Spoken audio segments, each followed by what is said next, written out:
कार्यकर्ता, धडाडीचा नेता, ज्यांचं नाव शेखर बंगाळे. खरं तर हे नाव जनसामान्यामध्ये रुजलेलं आहे. या माणसाला आपण या भागामध्ये संघर्ष करताना पाहिलेला आहे. शेखर बंगाळे आज निवडणुकीच्या माध्यमातून आपल्यासमोर उभे आहेत मत मागण्यासाठी.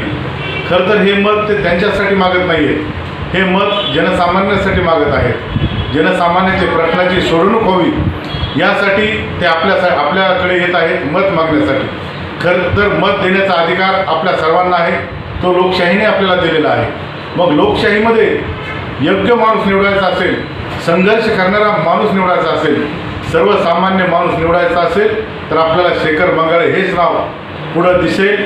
आपण पाहतोय की वेगवेगळी आंदोलनं असतील, शेतकऱ्यांच्यासाठी त्यांनी मोठं आंदोलन केलं, आरक्षणासाठी त्यांनी आंदोलन केलं.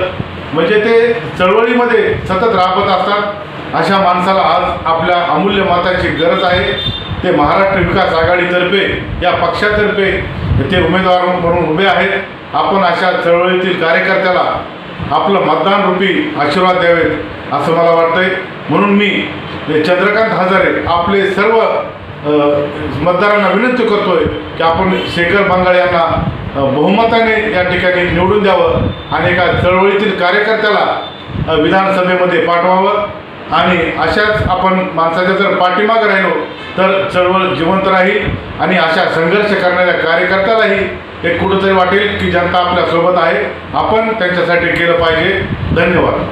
नमस्कार, मी डॉक्टर माधुरीताई पारपंजर, महाराष्ट्र नाभिक महामंडळ महिला राज्य प्रमुख या तसेच ओबीसी महिला आघाडी प्रदेशाध्यक्ष तसेच राष्ट्रीय महिला अध्यक्षा कर्पुरी ठाकूर ओबीसी संघटनेची ह्याच्या वतीने मी आज मनोगत माझं व्यक्त करत आहे. विधानसभेचं प्रचाराचं जे वातावरण निर्मिती केली जात आहे महाराष्ट्रामध्ये.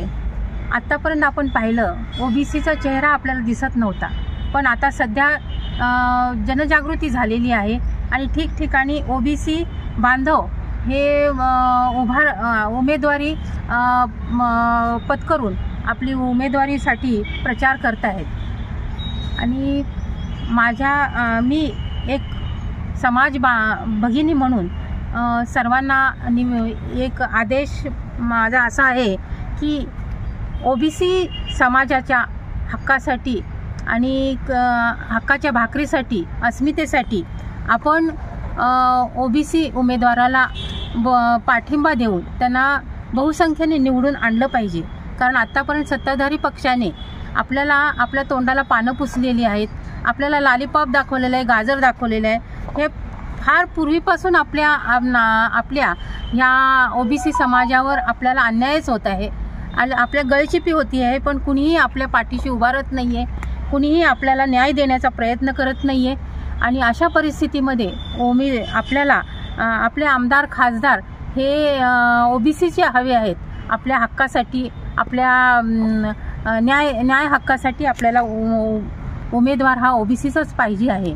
आपल्या सोलापुरामधून 251 सोलापूर दक्षिण विधानसभा मतदारसंघातनं महाराष्ट्र विकास आघाडी या पक्षाचे अधिकृत उमेदवार